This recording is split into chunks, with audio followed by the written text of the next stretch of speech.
Queen Rania of Jordan threw Meg out of OYW Summit 2023 after 100-strong crowd booed her at the event. Queen Rania travelled all the way from Jordan to attend the One Young World Summit 2023 in Belfast, Northern Ireland.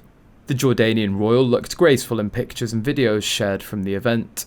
The annual One Young World Summit convenes the brightest young leaders from 190 countries and 250 organisations, working to accelerate social impact.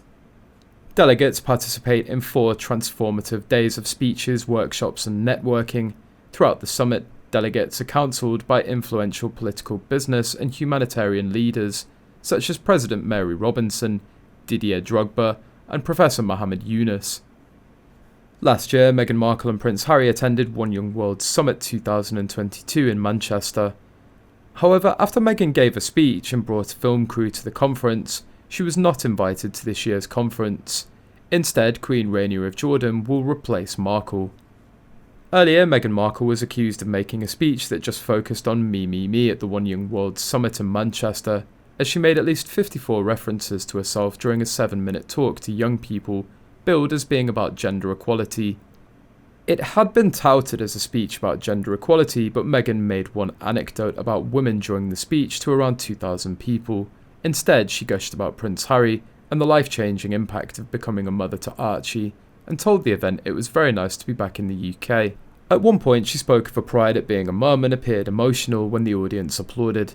She then spoke of how her life had changed significantly, a reference that may have been related to Archie, the royal family and Megxit. Meghan told the audience of mainly young people about how she first became involved in the organisation in 2014.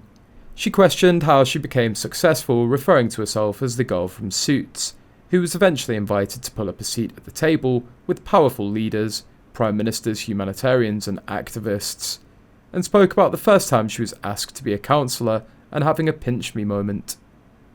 I was so overwhelmed by this experience. I think I even saved my little paper place marker with my name on it, she said, adding it was just proof that I was there, proof that I belonged, because the truth was, I wasn't sure if I did belong. Ingrid Seward, editor-in-chief of Majesty magazine, said that Meghan's speech was just me, and praising herself. After the summit, as the couple climbed out of the car, many in a 100-strong crowd booed from behind a barrier just yards away, with onlookers saying it was so loud there was no doubt that they would have heard.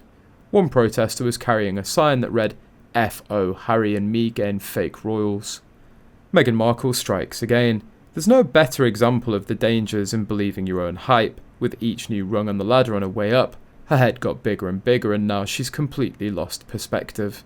And as a result, how many times she mentions herself in articles and speeches is a thing. This year, One Young World learnt from previous years by eliminating Meghan and inviting Queen Rania of Jordan. Rania's speech was streamed on Facebook, YouTube and other social media websites. She looked typically stylish as she greeted refugees during the summit. During her visit to the Conway Education Centre, the royal listened to refugees who told their stories of arriving in Belfast and learning English.